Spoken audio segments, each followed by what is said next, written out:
وعليكم السلام ورحمة الله. حياكم الله اخوي علي. الله يسلمك، تفضل. حياك الله، انا موالي من مصر. اهلا وسهلا، تفضل اخينا العزيز، تفضل. حياك الله، لا احببت استفسر منكم ان تسمحون لنا. تفضل، انا بخدمتك. حياك الله. من آل البيت بايع الامام علي بعد موت النبي صلى الله عليه واله وسلم على انه امام معصوم من بني هاشم؟ من فعل ذلك من بني هاشم؟ ولا بني هاشم ايضا لم يناصروا الامام علي سلام الله عليه؟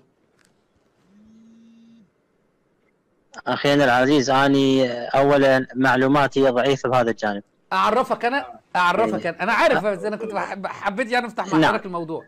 الشيعة نعم الشيعة هداهم الله يعتقدون اني الشيعة شنو اعتقادهم؟ يعتقدون بالطعن في الصحابة وآل البيت. هم بس شاطرين في اللطم والتدبير، أستاذ علي الجبوري، في اللطم والتدبير والزحف والسب واللعن، لكن أي أدلة؟ القرآن الكريم 6236 آية خالي القرآن الكريم من أي عقيدة من عقائد الشيعة. السنة خالية من أي عقيدة من عقائد الشيعة.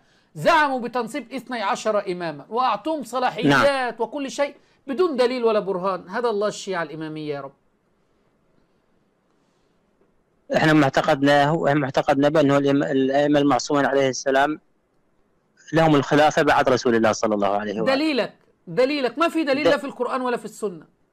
لا، الدليل موجود، الدليل حديث الثقلين للنبي محمد صلى الله عليه واله. بص يا سماحة الأستاذ علي الجبوري، ولا دليل هينفع حضرتك. حديث الثقلين فين ان في 9 من ابناء الحسين. حديث العترة فين ان 9 من ابناء الحسين. آية الولاية فين امامة الائمة. آية التطهير فين امامة ولا حديث صدقني ولا دليل يثبت. ما ممكن واحد يقول لك حديث الثقلين، طب ما ابن عباس من الثقلين والشعب يطعنوا فيه. العباس من الثقلين الشعب يطعنوا فيه. عقيل اخو علي رضي الله عنهما، عقيل بن ابي طالب من الثقلين الشعب يطعنوا فيه. محمد بن حنفية بن الامام علي من الثقلين الشعب يطعنوا فيه.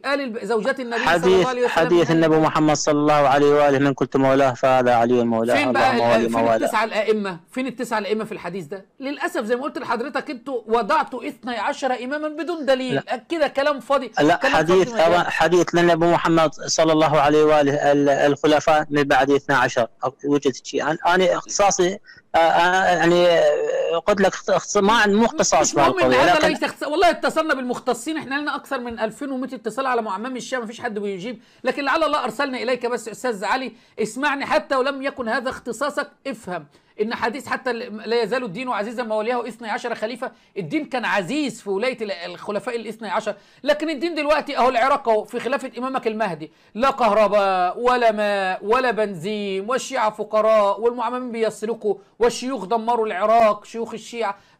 فين سمعت شيخ لا يزال الدين عزيزا ما وليه 12 خليفه؟ فالدين مش عزيز في خلافه الائمه ال 12. عموما انا عايز حضرتك تفكر، ولعل الله ارسلني لك تعيد التفكير مره اخرى استاذ علي الجبور، واتمنى ان احنا نتواصل مع بعض سويا. رب يسلمك الله يشرح صدرك العزيز. شكرا، الله يخليك، ممنون منك. شكرا.